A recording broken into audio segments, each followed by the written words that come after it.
All right, let's go ahead and get started. I do want to welcome you to this worksheet. This is Advanced Gas Laws. You are going to need a calculator for this one, so if you don't have one handy, just go ahead and pause the video and we'll get started. We're going to start with Graham's law of effusion and diffusion. So what is Graham's law? Well, Graham's law tells us about the relationship between size and velocity of particles. So in general, the larger the particle, the slower that it will move. Let's take a look at number one. It says, what is the ratio of the average velocity of neon atoms to krypton atoms at the same temperature and pressure? So let's start with the velocity of neon. So if we look at the relationship between neon and krypton, the velocity of neon over the velocity of krypton is equal to the square root of, and now don't forget to reverse those molar masses. So it's the molar mass of krypton over the molar mass of neon is equal to, and now we'll just plug in values. The molecular weight of krypton is 83.80. I'm just getting that right off the periodic table. The molecular weight of neon is 20.18, again off of the periodic table, and now we'll just apply a calculator. We get 2.038. What does that tell us? Well, it tells us that neon is moving more than twice as fast as krypton. It's doing that because it's a smaller particle. So for the first problem, 2.038 is the relationship in velocity between neon and krypton, and that'll do it. Let's look at number two. Number two says CO2 molecules have an average speed of 25 meters per second at a given temperature and pressure. What is the average speed of carbon monoxide molecules under the same conditions or at the same conditions? So we've been given the velocity of the carbon dioxide. It is 25.0 meters per second. We are looking for the velocity of the carbon monoxide. So let's set up a ratio. We have velocity of CO2 divided by velocity of carbon monoxide is equal to the square root of, again, it's critical that you reverse these. So it's the molarity of the carbon monoxide divided by the molarity of the CO2, and then we're going to just plug things in. So we're going to start with the 25.0 divided by x is equal to the square root of, just plugging in, that's 25.0 for the carbon dioxide, x for the carbon monoxide, 25 is for the carbon dioxide, x is for the carbon monoxide, is equal to square root of, I'm going to plug in the molar mass of carbon monoxide, is 28.01, and then for CO2, 44.01, just got that by adding up carbon and two oxygens.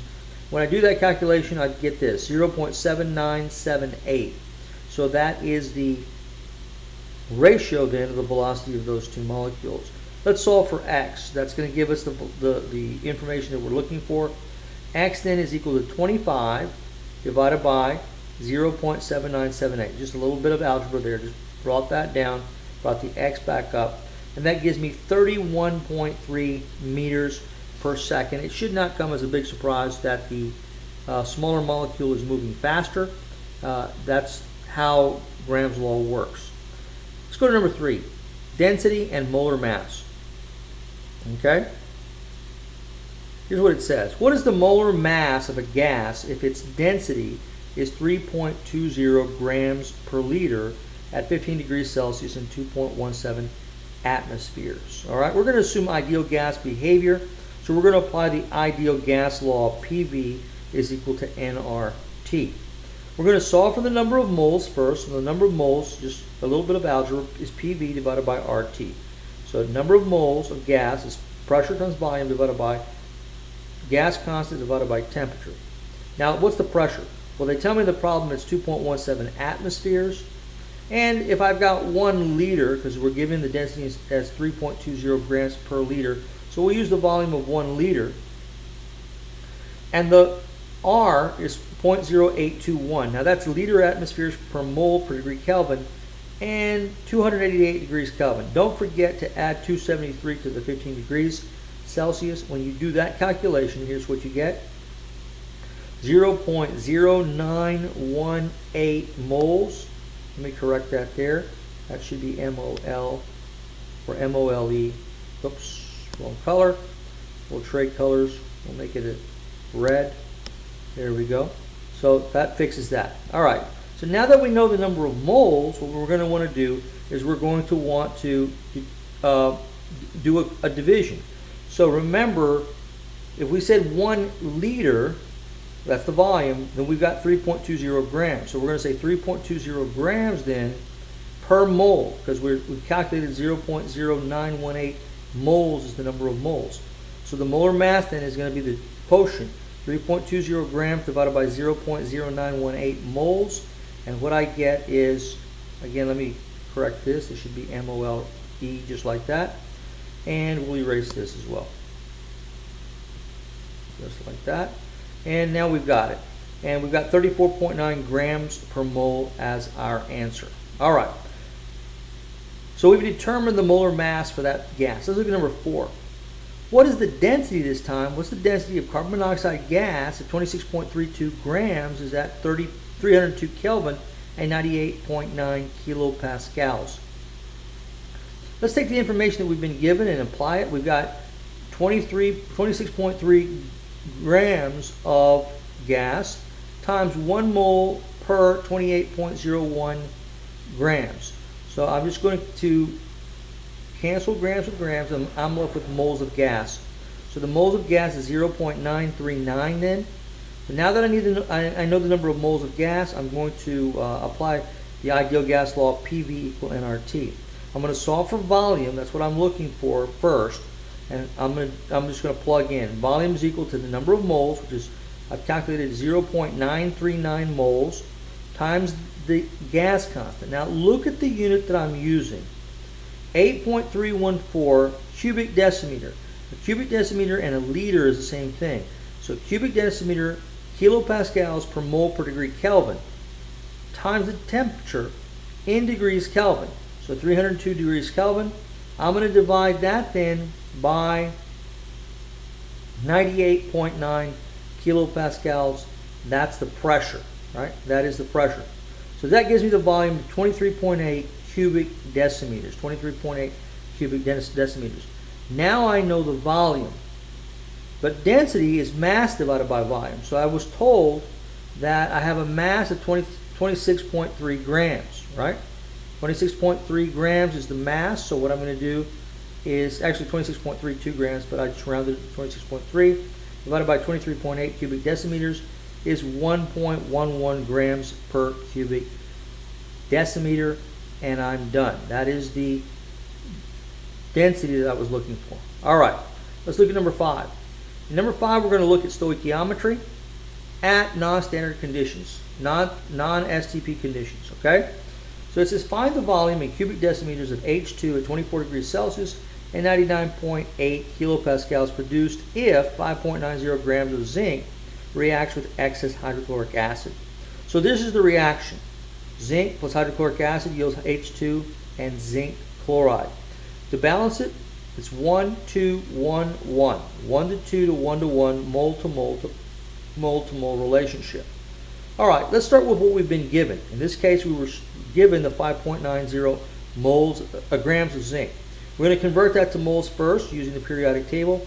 1 mole of zinc has a mass of 65.39 grams of zinc. That's going to allow me to cancel this with this, and I'm going to be left with moles of zinc.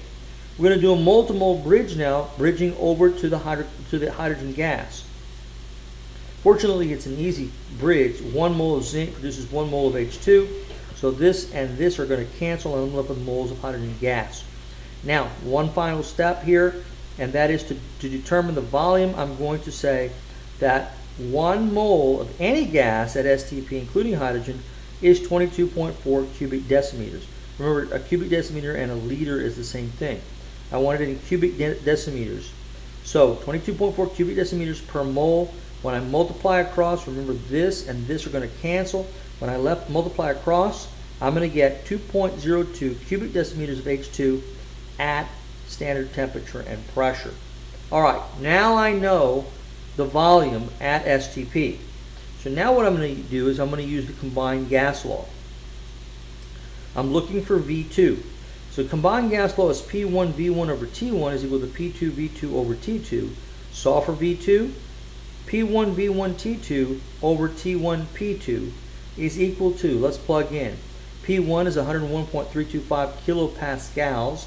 V1 is 2.02 cubic decimeters, as we've just determined. T2 is 297 degrees Kelvin. I'll divide then by 273 and divide again by 99.8 kilopascals. And that will give me my V2 of 2.23 decimeters cubed of H2. All right, and that'll do it for that one. All right, let's take a look at the next one. The next one says this: what volume of O2 at 17 degrees Celsius and 745 millimeters of mercury is needed to burn 68.5 or 68.7 grams of C3H8 to produce CO2 in water? Express your answer in liters. So this is the reaction. This is what balances it. It's a 1 to 5 to 3 to 4 mole to mole to mole to mole relationship. Well, we're going to start with what we know, which is 68.7 grams of C3H8, and that's propane. And then what we're going to do is we're going to determine how many moles that represents. So grams of propane and grams of propane are going to cancel, and I'm going to be left with moles of propane. I just added up 3 carbons and 8 hydrogens to get the 44.11. So now what I'm going to do is I'm going to do a mole to mole bridge from propane to oxygen, right? From propane to oxygen. 5 moles of oxygen are required to burn 1 mole of C3H8, so I'm going to cancel these right here. So I've got moles of oxygen. Now what I'm going to do is recognize the fact that I am at STP, right? And so I'm going to say 22.4 liters of oxygen at STP is 1 mole, right? So at STP, then I could make that assumption that 22.4 liters is the volume of 1 mole. So this and this are going to cancel away, and I'm left with 174 liters of oxygen at standard temperature and pressure. Now let's go to a non-STP situation. We're going to use the combined gas law of P1V1 over T1 is equal to P2V2 over T2. Therefore, we're looking for the second volume. We're looking for volume in non-standard situations. So V2 is equal to P1V1 T2 over T1 P2. Let's plug in. 760 millimeters of mercury, or 1 atmosphere, is P1. The volume at that pressure is 174 liters, right? We've got T2 of 290 degrees Kelvin. Remember, it has to be in Kelvin. We'll divide that by 273. That's 0 degrees Celsius. Okay? 273 is 0 degrees Celsius. We just add 273 to 0. We'll divide by P2, and that calculation gives us 189 liters of oxygen gas, and that'll do it for the last one. Folks, thank you. I'll see you in the next one. Good night.